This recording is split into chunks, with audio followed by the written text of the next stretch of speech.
Hello and welcome. I'm Jose from Codurance, and today we're going to be talking about something that is essential for any development team: productivity. Now, we're not just going to talk about anything related to productivity, but we're going to focus on the subtle signals that tell you that your team may be having issues with productivity.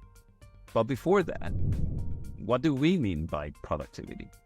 Productivity in the context of a development team isn't just about shipping out code and ticking off tasks. That is very important, but you also want to pay attention to the effectiveness and the efficiency with which those tasks are contributing to majorly two factors. One, the outcome, the quality of the output that is being generated, and two, the ability of the business to meet the business goal, right? So how can you tell if your team is struggling with productivity? Well, that's what we're going to be discussing. We're going to talk about the top 5 signals that we see. We're going to talk about what may be causing them and, how to identify them if you're not just looking for them already, right? So let's dig in. For our first signal, we have frequent overruns on timelines and budget. Facing consistent delays and budget overruns is a clear sign that you have an issue with productivity. We're not talking about missing a deadline or two. We're talking about those situations when it is a systemic problem, like it usually happens. And you'll notice this because, of course, you're missing deadlines and budgets are being overrun. But beyond that, you can see it in constant conversations around de-scoping, moving deadlines around. And in general, there's a feeling of disbelief on being able to accomplish what the team is set to do, right?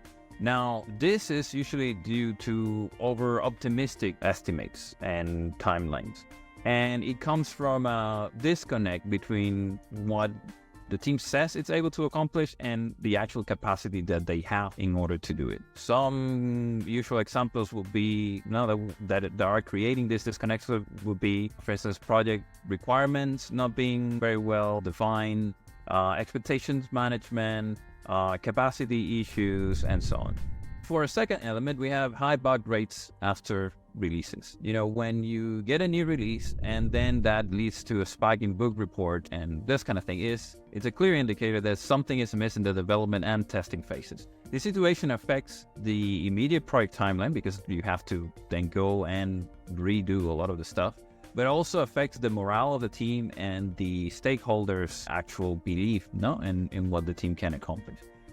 These increase in defects post-release is usually quantifiable, right? You have some metrics like bug reports, customer support calls, etc. But beyond the data, usually the team feels apprehensive about the stability of a release, right? Reflecting probably a deeper concern about the QA process. For instance, it is very common for teams not to release on Fridays because they are afraid for what could happen, right? Out of all the factors that can contribute to this high bug rates, usually you can pinpoint some sort of rust in the development cycles that kind of compromise thorough testing, not doing, let's say, things the way that it's required, from a coding standard perspective. Of course, this requires you to have a higher need for communication standard on quality benchmarks and alignment in general about what needs to actually happen in order to have a good release or a release that has fewer defects. Another factor is low morale and engagement. A drop in team morale and engagement is not just about having a bad day. When it's something that is persistent, it is an issue because it can significantly impact productivity and job satisfaction overall. This decline in engagement can lead to a higher turnover, it can decrease productivity, it can even affect the team cohesion, right? While you may notice this through formal indicators like engagement surveys, increased absenteeism, and rising turnover rates, informally it may manifest in a more subtle way. Things like less participation in meetings, reduced collaboration, and in general a decrease in the energy and enthusiasm from the team. The reason behind low morale can vary widely, but it often includes things like unclear career path progressions, lack of recognition, overwhelming workloads, and in general a disconnect between the team's effort and the company's goal. Addressing these issues requires a thoughtful approach to leadership, with an emphasis on communication, support, and alignment of team values and objectives. Inefficient development practice. When the development process lags behind industry standards or requires a significant rework, it's a clear indicator of inefficiency. These inefficiencies only slow down the progress, waste valuable resources, and they even demoralize the team.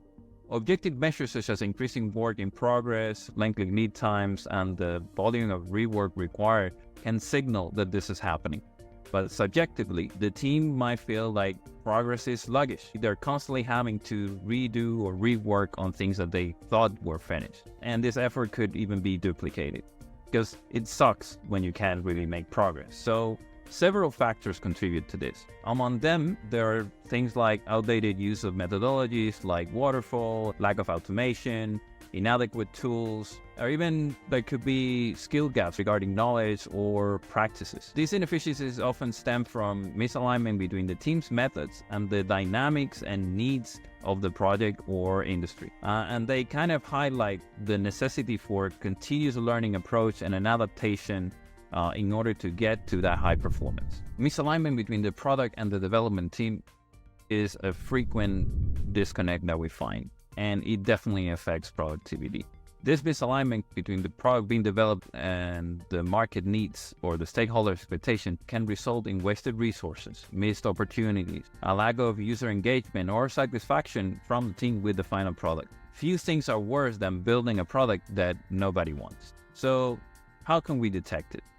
Well, this misalignment can be revealed through feedback, in particular customer reviews, stakeholder feedback, product usage metrics, things like this that indicate a low adoption or satisfaction rates. Subjectively, the development team may express frustration or disappointment during the product reviews. There might be a general sense of being out of touch or out of sync with product goals and user needs. Poor communication between the development team, product management, and stakeholders is often at the heart of this issue. A lack of a shared vision or understanding of the market and the customer needs can exacerbate the problem as well, indicating a need for more inclusive and comprehensive planning processes.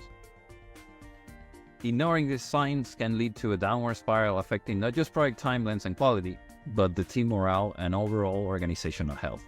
So recognizing and addressing these signals early can make a big difference and help transform challenges into opportunities for growth and improvement. From our experience, the ultimate solution lies in building a culture of open communication, continuous improvement, and mutual respect. It's about creating an environment where productivity thrives not just through metrics and deadlines, but through engagement, collaboration, and a shared sense of purpose. Thank you for joining me today. Let's take these insights and turn them into actions so we can create better and more engaged teams.